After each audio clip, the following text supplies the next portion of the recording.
Welcome to my dream home on wheels. This van took me 2.5 years to build. It's not built for Pinterest boards, it's not built for Instagram reels, but it's built for me and full-time travel around Australia. Stick around because I want to share with you an experience that forced me to come home and rip the bedding system out of this van after 6 weeks on the road in the Grampians National Park. Here's how I turned this van into my dream home on wheels.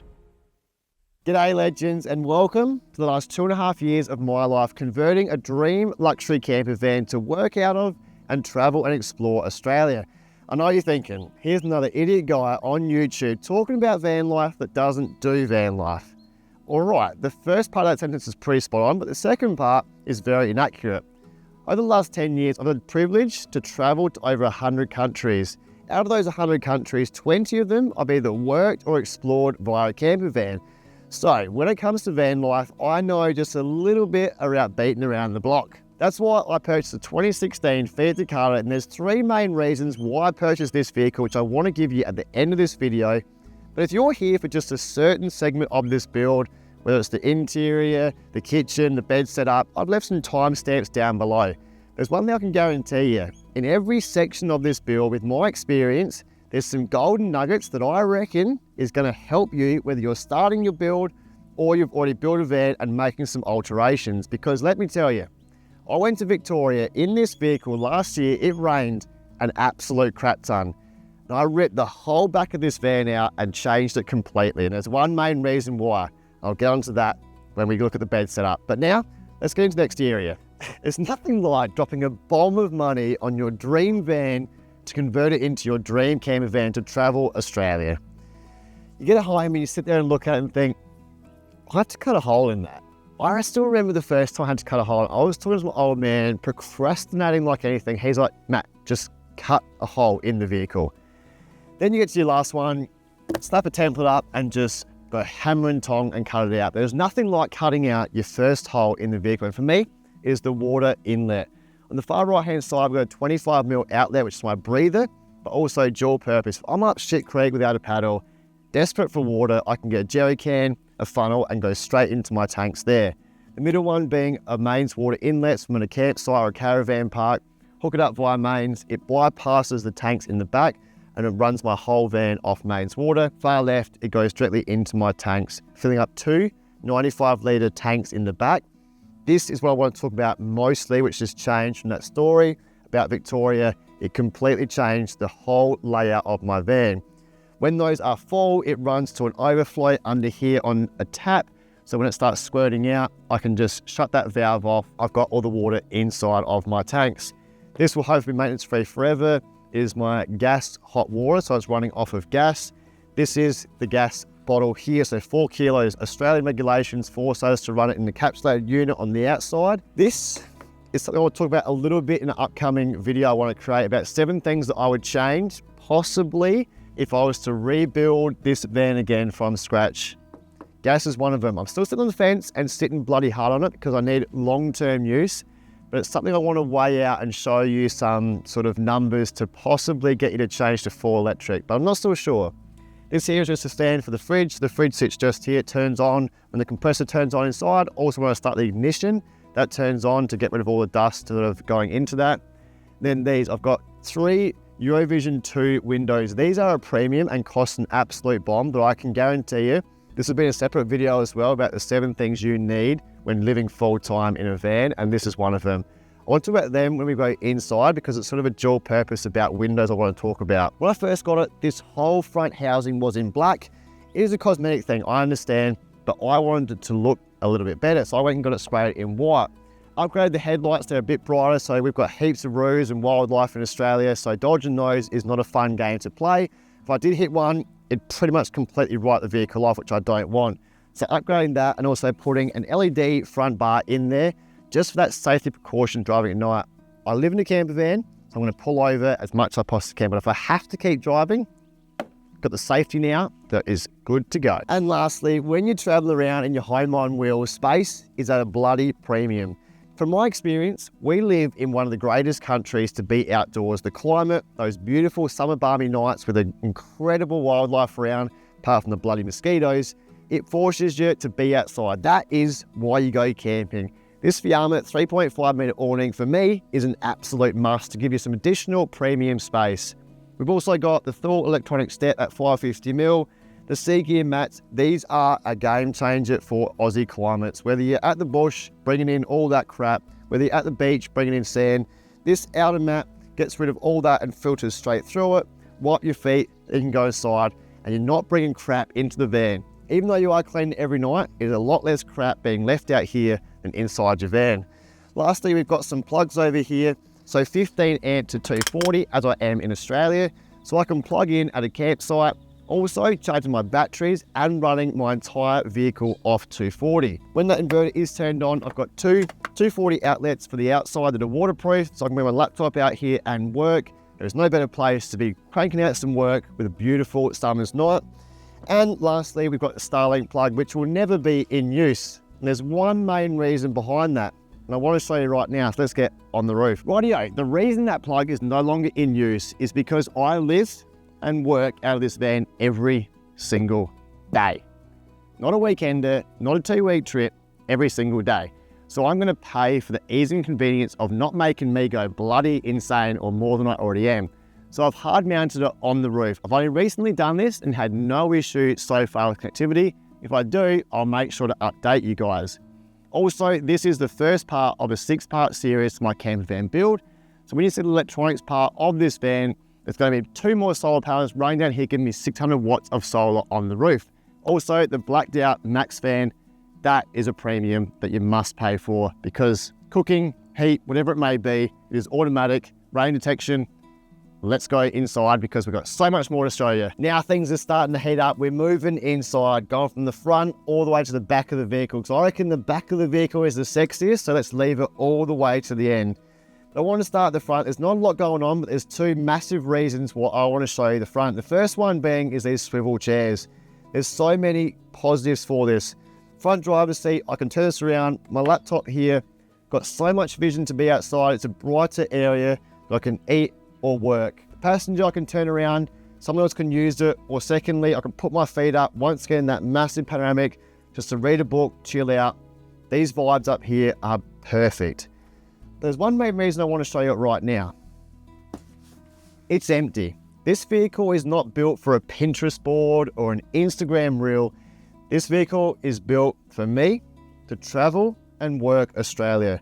So I want to show you right now, this is empty for 2 reasons. Everything's got a home, and I'm taking applications for my future campervan wife, so drop them down below. Another upgrade is the 9-inch screen. This is mainly a safety reason because it has Android Auto, so I can put Google Maps on here and listen to Spotify at the same time, rather than looking at my phone. Very cheap upgrade, but definitely worth it. Now, before I move on to the number one thing about the front of this vehicle, and possibly the number one thing about this entire build, I spoke before about space being at a premium when traveling with a tiny home on wheels, and storage to that additionally is no exception. A lot of my friends would say I'm meticulous, or a nice way to put it, anal. When it comes to having a home for everything, I reckon I built a van that 95% of things have a home. I know you're doing, rolling your eyes, but wait till we move into the kitchen. I really think I'm bloody close to everything having a home. In the door cards of the passenger side, I keep the 1.5 by 1.5 meter sea gear mat. The other mat lives on the side of the passenger seat. So if I've got a passenger getting in and out, doesn't make their life annoying as hell, getting in and out with crap everywhere. But the number one thing of the front of the vehicle, and possibly, I'll talk about this a lot in upcoming videos of my entire van, is this: living in a bubble. Privacy and sleeping, unless you're a rooster and want to wake up when the sun wakes up, is immense. And look at this, look how easy this is. Blackout windows, done. Let's move into the inside and I'll show you the other window. These are the other windows. Lift it up, complete blackout, lift it down, the mozzies won't get in. Or if it's raining outside, you can still open your windows, leave it there, or leave it wider and no rain can get in. The mozzies or the midges are around, close that, Bob's your uncle. These are a premium product that cost me about $2,000 to do the whole vehicle. I've only got 3 of them. I can highly recommend. Living in a bubble and also these you've got the best of every single world. Rightio, just a few knickknacks to finish off the front of the vehicle. I've got more storage up here, my glasses, my 4eyes, my beanies, my hats up there. That will always stay there. Same as up here. This is my entire multi-day hiking setup. Goes from tent, 6.5 litre backpack, everything inside there is my towel, sleeping bag, shoes, all my winter and summer clothes to hike, gas, everything up there apart from food is my hiking setup, so that will always stay there, those two things. Moving down below, we've got a partition to make things seamlessly work. The reason it's raised up is I have a diesel heater, which also has a control unit here, but mainly it has Bluetooth so I can do it from bed. That is such an old man thing to say, but I don't care. I'm getting older every bloody day. Then my camera storage goes there. So that is my entire camera setup, works perfectly just there. Then we've got a few knickknacks up the top here, some beautiful Australian plants that are all fake. You'll see them scattered around the whole vehicle. This tea and coffee is really cool. It's fully magnetic. It hasn't fallen off yet. It just snaps on and off. Looks beautiful up there, and just seamlessly make our way into the kitchen. Rightio, this is where I really start frothing because my OCD, over-engineered, over-analysed, whatever you want to call it, ability for everything to have a home starts to come into play. I want to split the kitchen up into two separate areas, the kitchen or cooking area and also the workbench. Now, there's one red hot debate I want to have about converting a van or when you're out full-time in a van. The red hot debate either gets slightly unnoticed, never is a problem, or it's always noticed as always a problem. And for me, that is lighting. I think I have the most adequate amount of lighting that is a bare minimum for any van. One huge LED for the cooking area. I have the hob here, so Thetford hobs, which have locking abilities when I'm traveling. So gas, 4 hobs, grill and oven. This for me, which I'll talk about a little bit on a separate video, is a non-negotiable. Please remember, everything I have in this van, you have at home. I just want everything to fit in a small home that has 4 wheels. 135 litre Bushman fridge, ample amount of space for about 10 days. I've pushed 12 to 14 days out of it, but my goal is 10 days for water, electricity and gas. So full gas, we'll go into a separate video if I love it or I hate it. I don't always need that up. So full workbench, full size sink, obviously hot and cold, sink itself, all the amenities, dishwashers and all that sort of stuff, spices. This is a late addition because there's a big pillar down the back there. And I wanted this, love it, absolutely love it. Looks cosmetically pleasing and it's bloody versatile to use. Remember under here, I've got the 4 kilo on the outside gas bottle. So a lot of this space is taken up by the sink and obviously the gas bottle underneath. So I put these 45-degree hinges, got space for bin liners, there's vac seal bags under there. Under here is bin, chopping board, custom made tin holder, spare tea towel.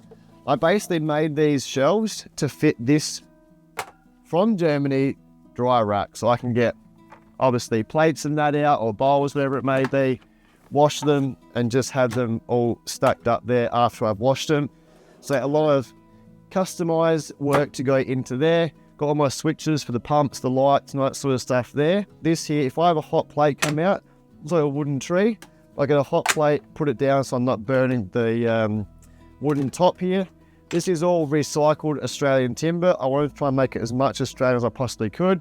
It does blow the price out, which is a little bit unfortunate, but that is your price you pay when you do support the local people around you. So heaps customizable. Everything has a home, from the aluminium stuff there, cling wrap, all that sort of stuff. Everything must have a home.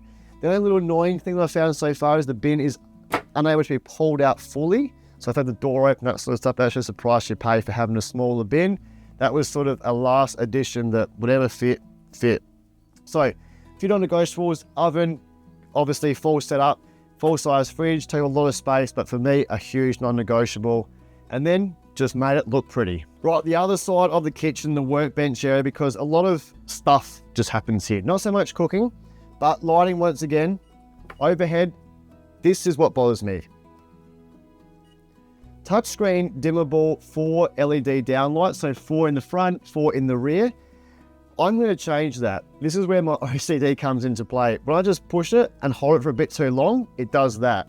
Really annoying because you might sort of come in from the van, push it twice, go get in, and they turn off. So I'm going to change that to an actual manual knob that will switch around. Everything works fine. It just really frustrates me on a trip. I want to remove all frustration. They are dimmable, which is really, really cool and great late at night. I also have floor LEDs down there for later at night, and they are warmer tone. So it's like that melatonin going down. And also I have really small lights just under these seats. Just imagine this. I talked about the gas being a bit of an annoyance. So I travel with a single induction cooktop. If you want to know the secret key to my heart, beautiful view, induction, freshly brewed coffee, pancakes cooking. Whoa! That just sounds like absolute bliss to me. But here we've got all storage. Up here is the most expensive and over-engineered whole drawer system. Yes, it is just cutlery. That is a 3D cutout exactly the way I wanted it. Do not even ask me how much that cost. Down below, just more storage once again for breakfast stuff, whatever. The bottom shelf is half because on the outside, have a late addition from a York Peninsula trip last year where I done a lot of fishing. Come in, didn't have anywhere to wash before I got into the sink. So I added just a little shower out there to wash my feet and wash my hands before I come in. Really cool addition, once again, using the product.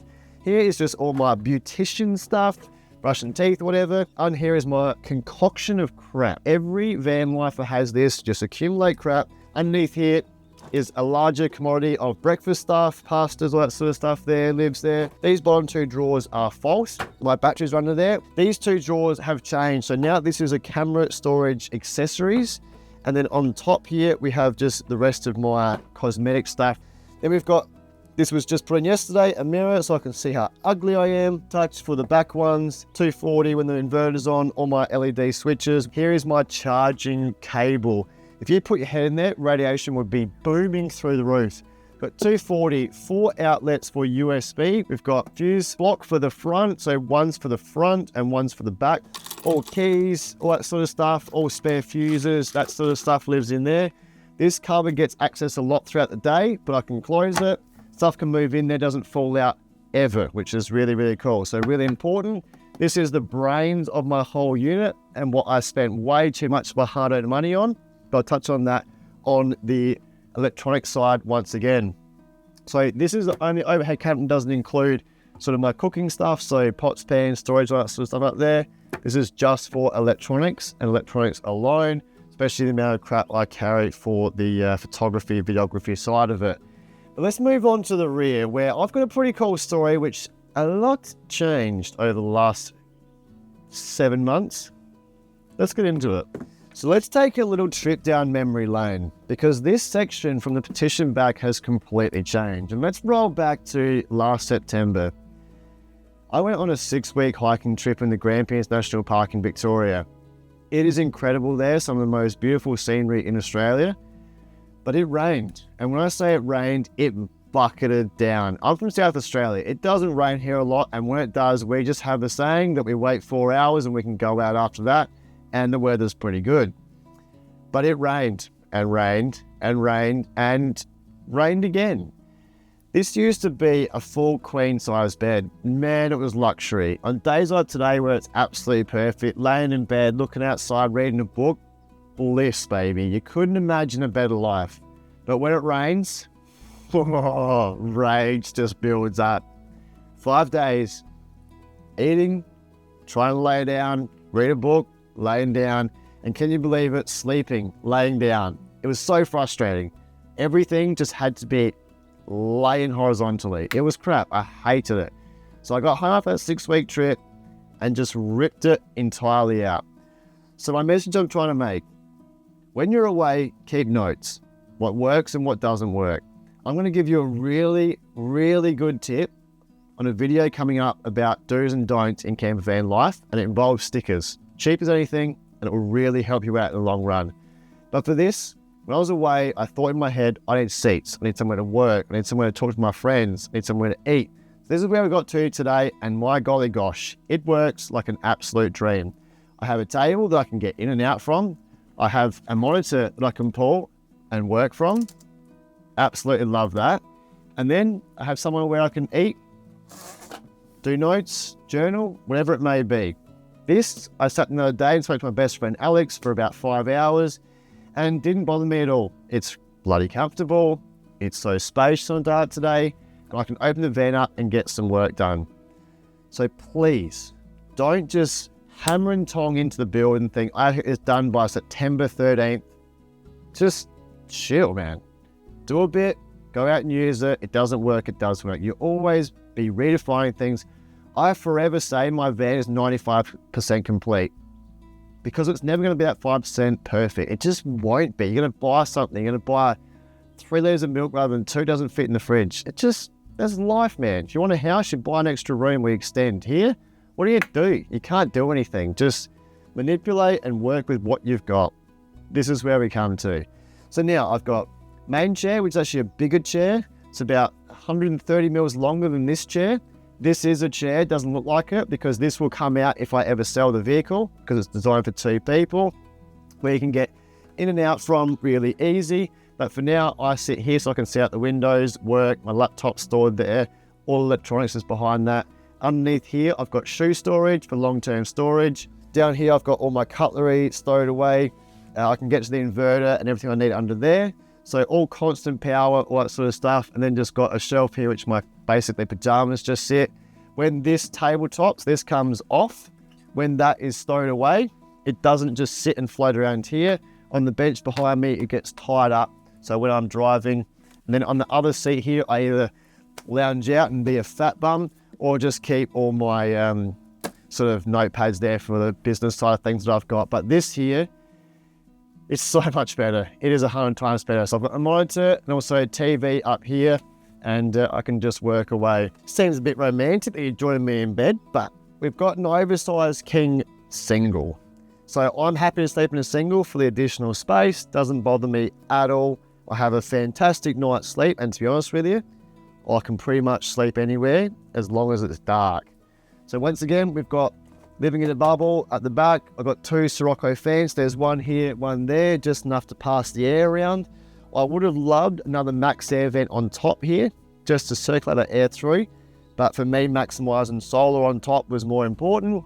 I've just chucked these in. So this is my first ever trip in Scotland overseas. I spent 6 weeks in a tiny little shitty camper van. Had the time of my life. So when I first started my YouTube channel doing some photography, I still sit back and watch my videos from Scotland now and think how far I've come. So that's really important to me.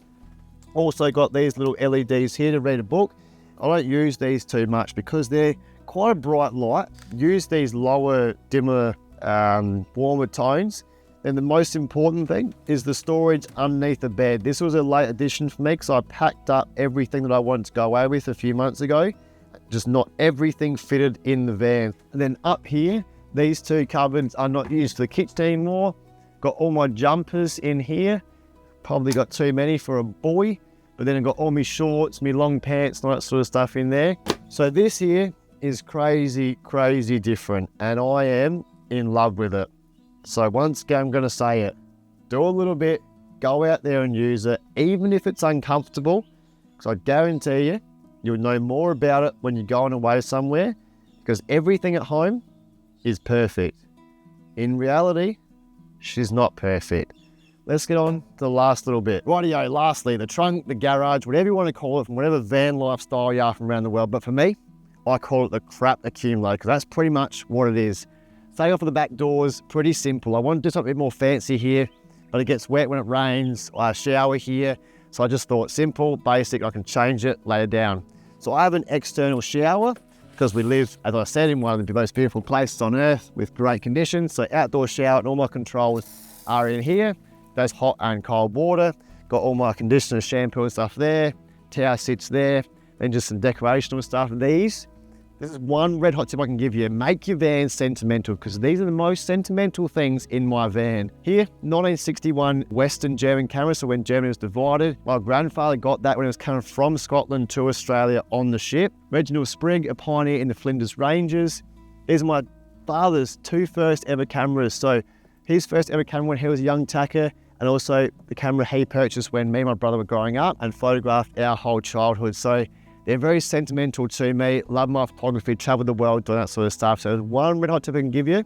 Make the van yours. Give it that touch, that flavor that you love to eat those spices. These are your spices. Also, after washing day, once every week or every 2 weeks, clothesline, there's another clothesline that goes there, which I can hang clothes to. This here is basically just a change of whatever needs to go in the van, pillowcases, towels, whatever it may be. So take that off, change it over, take it out, do all the washing, and it goes back to there. Another thing that I can guarantee you, the last sort of 3 or 4 trips I've done have been very small, and all I've done is heard rattles. So I've come, marked it. When I got home, I put some sort of clear tabs on here so it doesn't rattle anymore. My van is extremely quiet when I drive, and that is the experience and knowledge of using your vehicle and getting rid of all the flaws as well, if that's even possible. Massive storage here. Basically got 4 of these storage containers, and they're broken down into the awning or exterior setup, safety, so first aid, fishing, world's worst fisherman, thank you very much. And last one is like bonfire stuff. Underneath, I've got all my fishing rods and also the reels. They wouldn't fit on together, but the lines are still on. Down here is all the plumbing accessories that I need. All the electricity is down that side. That's why I'm touching it, because one, I'll go through that on a separate video, and secondly, it's all Bluetooth. Bushman standalone freezer to keep all the fish in that I don't ever bloody catch. So I have to go shopping and get frozen meals to put in there. That was a late addition to me, and that's another thing that changed this entire back setup, is this freezer. Super efficient, absolutely incredibly efficient. I'll get more onto that on the electronic side of things. Then all the plumbing this side so far, touch wood, haven't had an issue with any of the plumbing. And once again, we've got lights to make sure we can light up our world back there. But you'll find this becomes a bit of a storage unit when you sort of accumulate crap. So I really have tried to make sure I've got a particular area for everything, but sometimes it's just really hard. You know, stuff like this. This is my hose to fill up rainwater, and it just sort of sits there. It bothers me, but there's not much you can do about it. Wheel shock, it just is what it is. It's a storage, it's a garage, it's a crap accumulator, remember that. Firstly guys, before I get on to the 3 reasons why I bought this particular vehicle, I just want to show you what I'm looking at right now. This is the pinnacle of camping. Sun setting, birds are chirping, it is a bloody absolute dream. But thank you so much for sticking this far. I just want to say, you can build your own camper van. There is no doubt in that at all.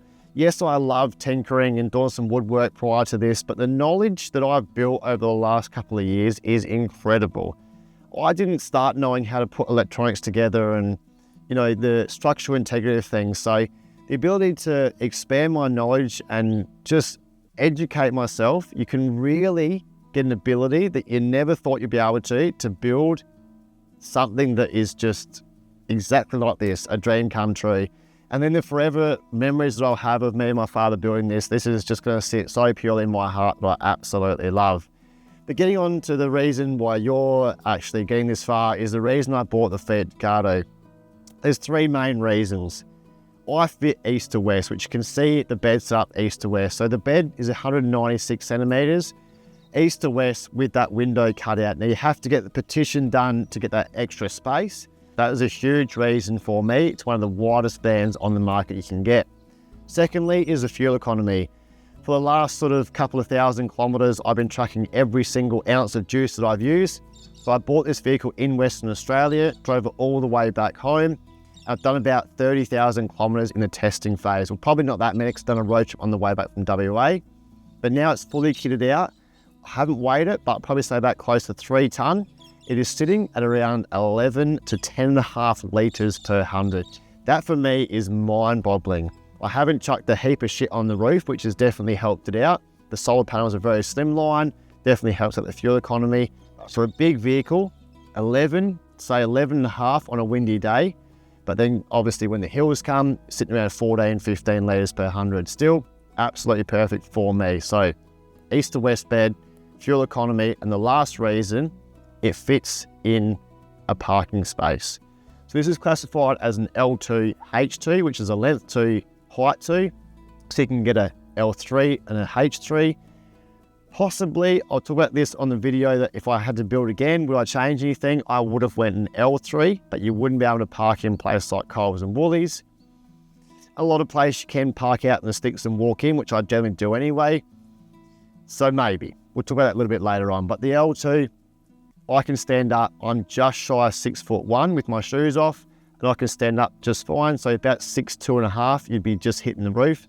So that space is ideal for me for that fuel economy side of things, the ambient space inside. So they are the 3 main reasons Obviously, your fuel economy is a massive thing around Australia. Like I said, I've done a 5,500 kilometre trip just getting the bloody vehicle home from Perth to Adelaide, and I've seen maybe 5% of Australia. Absolutely diddly squat. Fuel economy is massive. East to west gives you more space internally, and just that overall space is really practical around Australia. But guys, all I can say is if you want to build a van, just do it. Start researching. If you need to know anything, reach out to me and ask. I'm not the perfect builder. No one is. You will build the van that is catered towards you, and you have to love that van, and that is it. Put your mind to something, you can achieve great things. I can bloody preach to the man upstairs about that. But guys, I'm going to see you on the next sort of 5 episodes talking about electronics, 7 things I'd change, things I hate about this vehicle, and possibly things that you need in your van. So make sure to drop below and stick around for that. But for now, I want to enjoy the sunset, listen to the birds, and I'll see you somewhere in Australia. Ciao.